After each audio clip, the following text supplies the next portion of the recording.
There are no turtles as cool as the Teenage Mutant Ninja Turtles, created in 1984 by Kevin Eastman and Peter Laird. Donatello, Leonardo, Michelangelo, and Raphael have been winning hearts and fighting foes with the help of their mentor Splinter. They are taking on their biggest foe yet with Teenage Mutant Ninja Turtles Godzilla. The first issue has already dropped, written by Tim Seeley and drawn by Ferro Pay. Let's explore that issue today and find out all about it, but not before you tap that subscribe button to join our fold.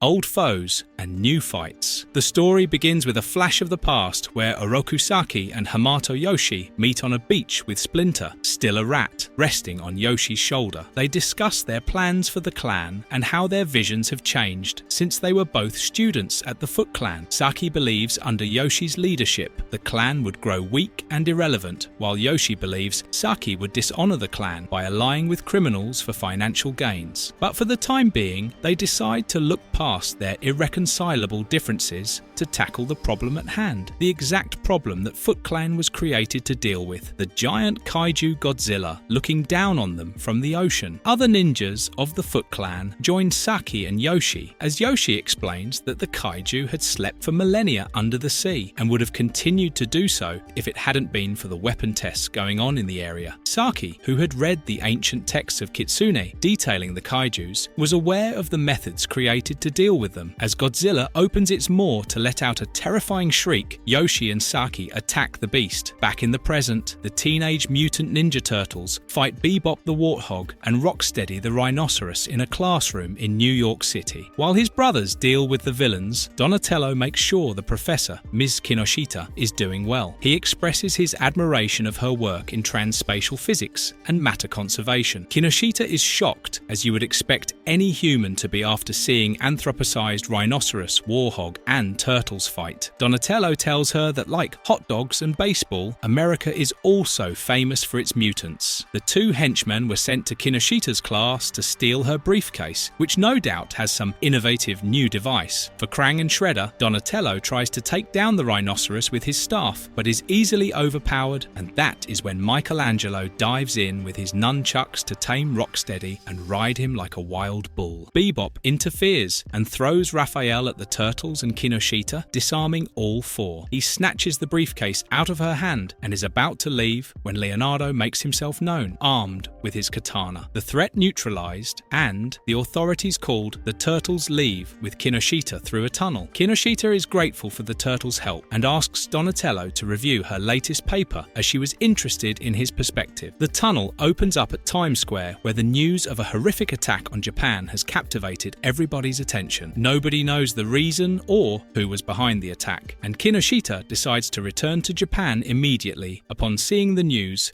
The origin of the Foot Clan. The turtles hustle down to their lair, where April, Metalhead, and Splinter are waiting for them. Metalhead projects a Japanese news report which notes that the destruction in Japan is what you'd expect at the time of war. Michelangelo asks whether they caught the news too, and Metalhead replies that it was hard to miss as it was on every channel. Raph wonders out loud about what was happening in Japan, and April replies that it is the work of really big monsters. Leonardo is surprised to see April there, as he expected her to be busy reporting at Channel 5. But April had been sent home after they ran out of ways to talk about the apocalyptic destruction whose cause remains unknown. She comforts Splinter, knowing that he still thought of Japan as home. Splinter asks them all to sit down, as he tells them that he knows the reason behind the strange occurrence. Splinter explains that the islands around Japan housed many legendary creatures. They were Oni, the forest spirits, and Kaiju, the humongous creatures who served the forces of nature. There were many examples of these kaijus. Rodan served the sky, Mothra served the light, and Anguirus served the earth. These foot soldiers of nature had a tumultuous relationship with humankind. Some were allies, and others were bitter enemies. To defend humanity against these creatures, a clan of warriors was formed in the island of Odo and were trained in techniques to battle them. This clan was called the Foot Clan. The turtles grow excited hearing this and ask him to train them on the techniques. techniques so that they can take them down immediately. Donatello even suggests improvising the techniques with missiles, but Splinter has more to say. He continues his tale that because of the modern world, most of the kaiju had retreated as far as they can from humankind and technological advancement. The technology that scared other kaijus had actually empowered Godzilla, and he had risen angrier than ever. Godzilla could not be destroyed easily, and the Foot Clan came together. Once again, Splinter witnessed the brutal fight and the failure of the Foot Clan. This loss had furthered the distance between Yoshi and Saki, and indirectly caused Yoshi to move to New York. This loss was responsible for the Foot Clan's downfall and current status as a corrupt organization, and the creature that had delegitimized the mystic old ways of the Foot Clan had now returned to lead the attack on humans. As they watch Godzilla lead the attacks, Donatello catches something on screen and asks Metalhead to zoom in. To their shock, they see their old foe Shredder. Raphael smells something fishy and theorizes that Shredder might be behind the attacks. April gets on phone with her channel and books a flight to Japan on Chanel's money, happy that she finally gets to report something new: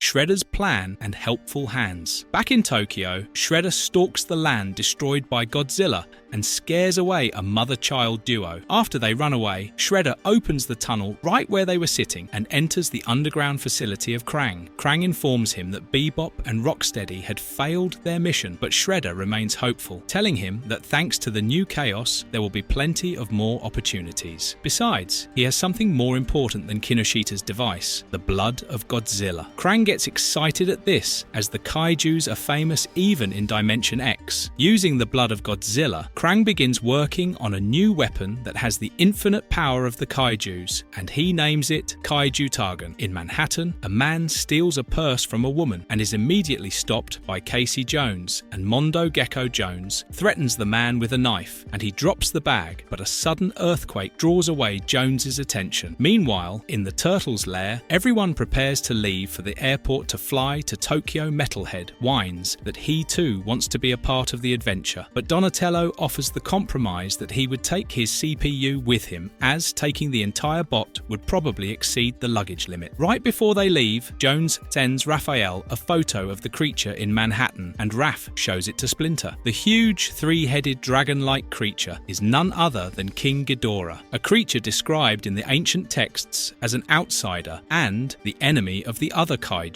And out of all places, King Ghidorah is in the Big Apple. Verdict: that was an action-packed issue. I predict that the next issue will delay the Turtles' flight to Japan, as they have a kaiju to take care of at home. They might also team up with Jones and Mondo. I am curious about Krang's new creation though. Targon is used in Japanese to refer to pluralism, so his creation might help Shredder turn into a kaiju, or perhaps turn people into kaiju hybrids. What do you think is Shredder's new weapon? Tell us all your predictions about the Kaiju Targon in the comments below, and if you liked the video, tap on that thumbs up to let us know. We will soon be back with more awesome stuff, and until then, goodbye.